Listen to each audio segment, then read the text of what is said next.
Today, I want to walk through something very specific, but I'm going to do it in a way that actually makes sense when you hear it out loud. We're going to put 3 theological systems from the 1st century side by side. Not emotionally, not devotionally, structurally. First, the Samaritans. Second, the Jerusalem temple establishment. Third, the Nasoraean stream. Then we're going to ask a very simple question. Where does Jesus actually fit? Let's start with the Samaritans. In the 1st century, the Samaritans were centered on Mount Gerizim, and they did not recognize Jerusalem as the legitimate place of worship. As far as they were concerned, the true sacred mountain was Gerizim, not Zion.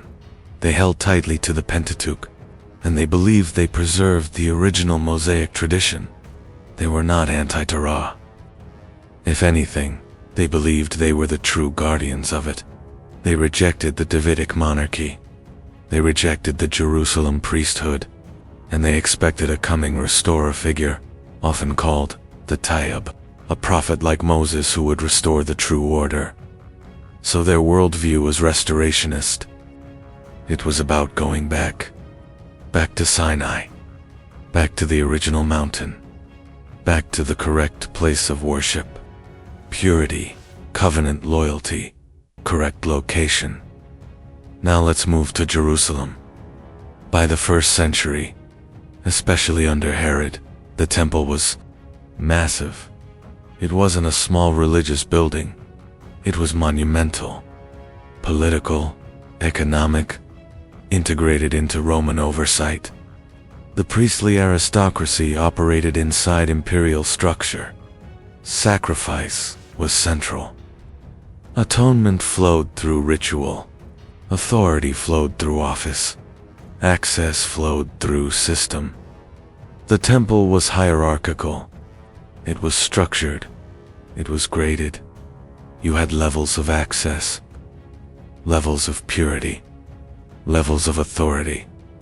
Holiness radiated outward. From the sacred center, they did not deny Torah. They institutionalized it. They operationalized it through ritual economy, sacrifice, priesthood, and boundaries. Now we turn to the Nasoraean stream. The term Nasorean in early usage is not just someone from Nazareth. In several traditions it refers to a consecrated one, a guarded one, someone tied to a distinct initiation current. In later Eastern sources, like the Ginza Rabbah, Nazareans are connected to water, knowledge, light, and direct access to the living source. This theology is river-centered. Water is not decorative symbolism, it is foundational. Water precedes temple. Water precedes institutional law.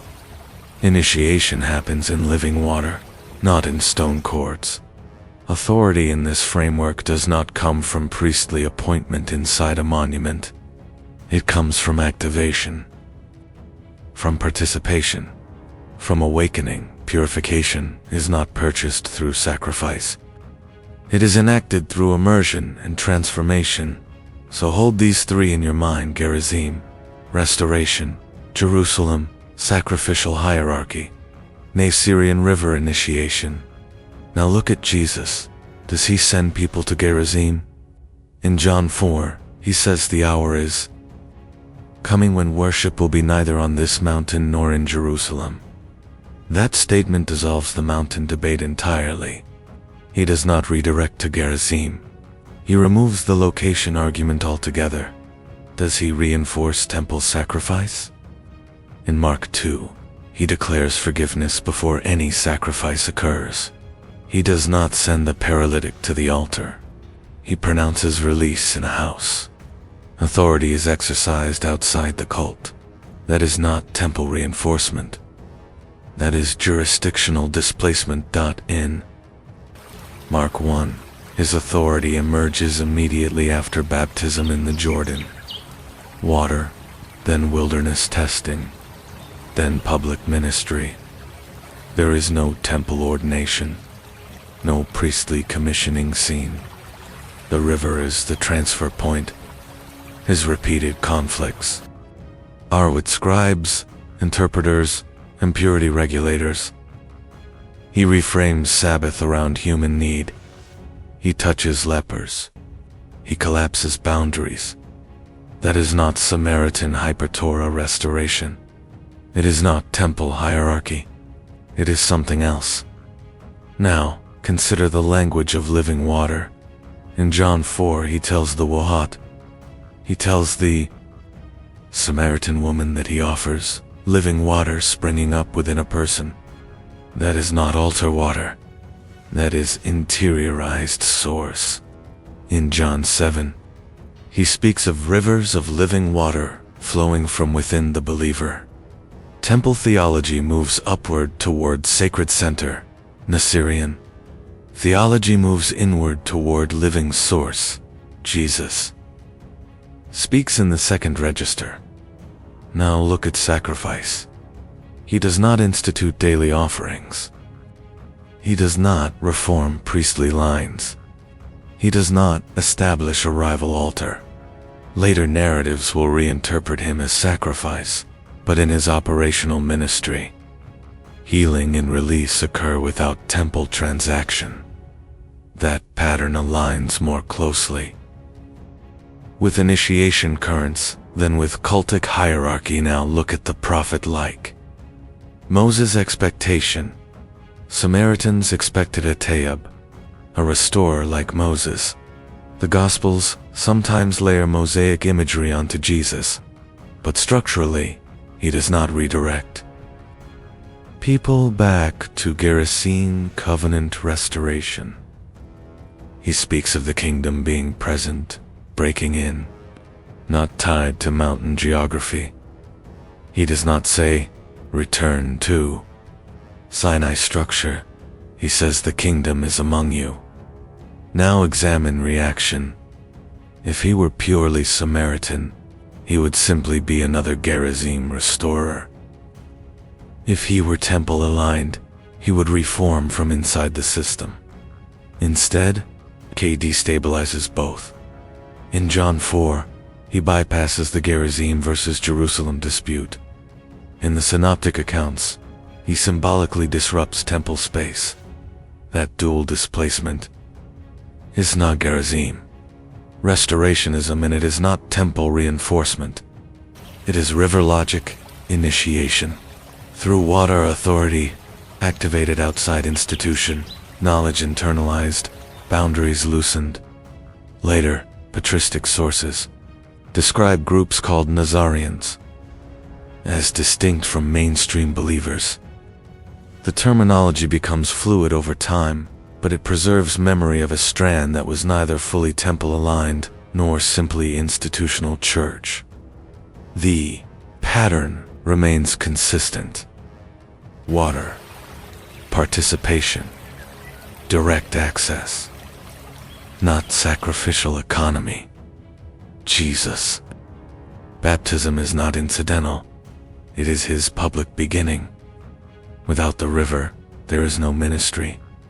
Temple theology does not require river activation for authority. Nasorean logic does. Even the wilderness episode after baptism looks like initiation. Integration rather than temple apprenticeship. No priestly mentor. No cultic installation. Just testing and activation. Look at healing again. In temple logic, impurity contaminates sacred space. In Jesus' practice, contact transmits restoration outward.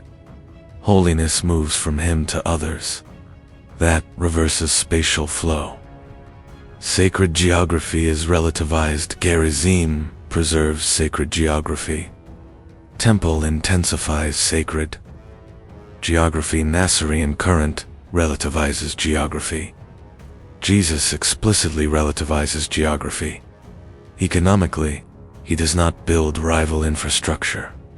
He does not create an alternative sacrificial system. He moves through proclamation and water imagery. He is not founding a new temple. He is operating in a different register entirely. So let's synthesize. The Samaritan system is Torah restoration centered on Gerizim.